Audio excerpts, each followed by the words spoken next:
Of all the subjects we've covered so far and are about to cover, none is more important than covering the disciplines for success. What's at the core of achieving the good life? The major key to the good life. The major key is not in learning how to set goals. It is not in learning how to better manage your time. It is not in mastering the attributes of leadership. Every day in 1,000 different ways, we are trying to improve ourselves by learning how to do things. We spend a lifetime gathering knowledge in classrooms, in textbooks, in experiences. Now, if knowledge is power, if knowledge is the forerunner to success, then why do we fall short of our objectives? Why, in spite of all our knowledge and in spite of our collective experiences, do we find ourselves aimlessly wandering, settling for a life of existence rather than a life of substance? There may be many answers to this question. Your answers may be different than your associates or your spouses or your friends. While there may be many answers to this question, the fundamental answer is the absence of discipline. Applying all that we know. That's the key word, discipline, self-discipline. We might add one more word here, consistent. Consistent self-discipline. It doesn't really matter how smart you are or how much you know if you don't use it. It doesn't really matter that you graduated magna cum laude if you're stuck in a low-paying job. It doesn't really matter if you attended every seminar that comes to town if you don't apply what you've learned. Better than knowledge is applied knowledge. And once we've applied our knowledge, we must study the results of that process. Apply our knowledge, study the results, refine our approach. Finally, by trying and observing and refining and trying again, our knowledge will inevitably produce worthy results, admirable results. And with the joy and results of our efforts, we continue to apply, to learn, to observe, to fuel our ambition with the positive reinforcement of continued progress. Pretty soon, we'll find that we're swept into a spiral of achievement, a vertical rise to success. And the ecstasy of that total experience makes for a life of triumph over tragedy, dullness, and mediocrity. But for this whole process to work for us, we must first master the art of discipline, self-discipline, consistent self-discipline.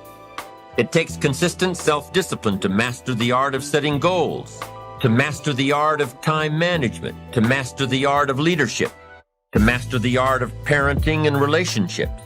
If we don't make consistent self-discipline part of our daily lives, the results we seek will be sporadic and elusive. It takes a consistent effort to truly manage our valuable time, or we'll be consistently frustrated.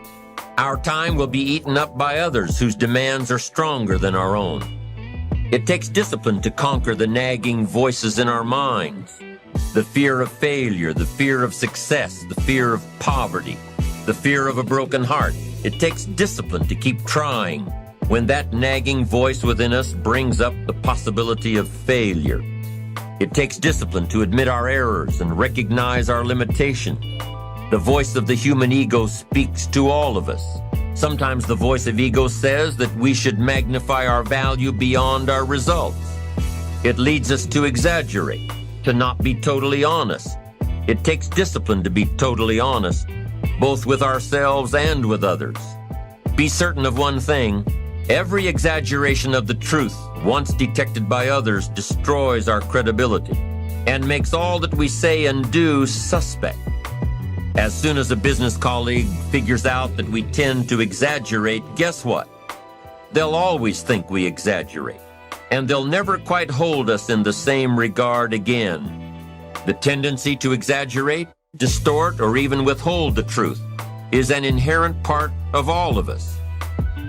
And only an all-out, disciplined assault can overcome this tendency.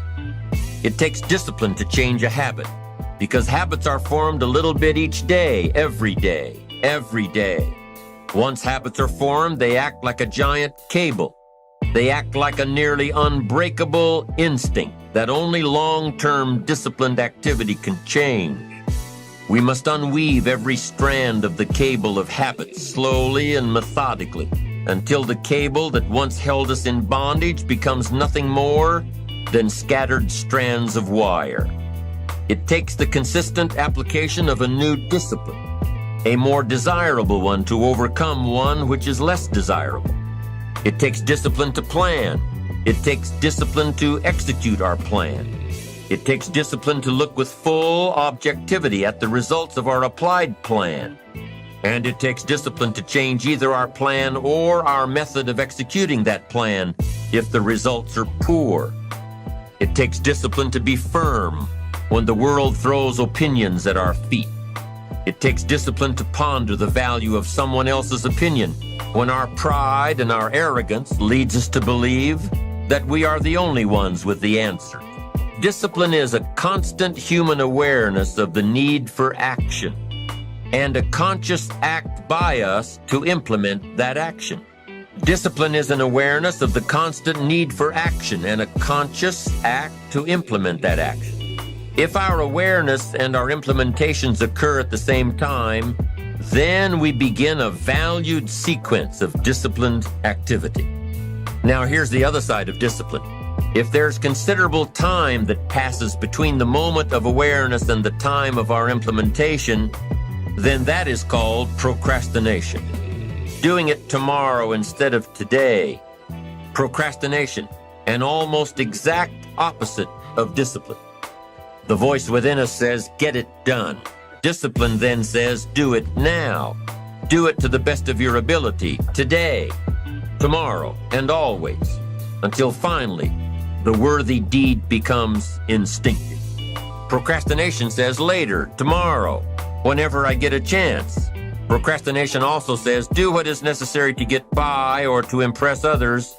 Do what you can, but not what you must. In every circumstance we face, we are constantly presented with these two choices. Do it now or do it later. Discipline and procrastination.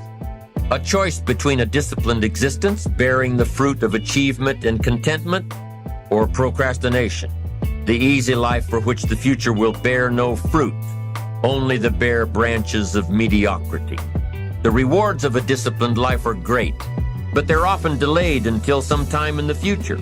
The rewards for the lack of discipline are immediate, but they are minor in comparison to the immeasurable rewards of consistent self-discipline. An immediate reward for lack of discipline is a fun day at the beach. A future reward of discipline is owning the beach. For most, we choose today's pleasure rather than tomorrow's fortune. So how can you get rid of the easy distractions? How can you keep your mind on what you're trying to do? How can you keep an attitude of doing it all and doing it now? How can you make the choice of discipline over procrastination? How can you stay focused on your ambitions? How can you avoid conversations at the water cooler? You can keep your focus on your work. You can get it done today instead of tomorrow. You've got to really work on your consistent self-discipline on a daily basis, or you'll find yourself distracted. Distracted by negative thoughts, distracted by negative people, distracted by water cooler chatter, and pretty soon, depending on the type of people you've associated with, distracted by your doubts within yourself. Never underestimate the power of influence and associations, and never underestimate the power of your own consistent self-discipline. Now let's take a closer look at discipline. True discipline is not the easiest option. Most people would rather sleep until 10 o'clock than get up at 6. It's easier to go to bed late, sleep late, show up late, leave early. It's easier not to read. It's easier to turn on the television than to open a book. It's easier to do just enough than to do it all. Waiting is always easier than acting. Trying is always easier than doing. Imagine what life would be like if we didn't have to make our bed in the morning, or keep our garage clean, or pay our taxes, or show up for work tomorrow. Wouldn't it be fascinating if we didn't have to do these things? Wouldn't it be fascinating? What do you suppose would become of us? You're right, not much. For whatever the reason, the system we live in and contribute to is designed to make the easiest things in life the most unprofitable. Profitable seems to be the most difficult. Our world is and always will be a constant battle between the life of ease and its momentary rewards and a life of discipline and its far more significant rewards. Each has its own price, the price of discipline or the price of regret. We will pay one or the other. What we wish we had done is the voice of regret, speaking in a sorrowful tone at a time when there is no going back. This is regret. No second chance. No, what would I do differently? Choose one or the other, but both will have their price, the price of discipline or the price of regret. One costs pennies, the other a fortune. Dostoevsky said, "There are hundreds of young men who would die for the truth, but very few who would spend 5 years studying to know what the truth is."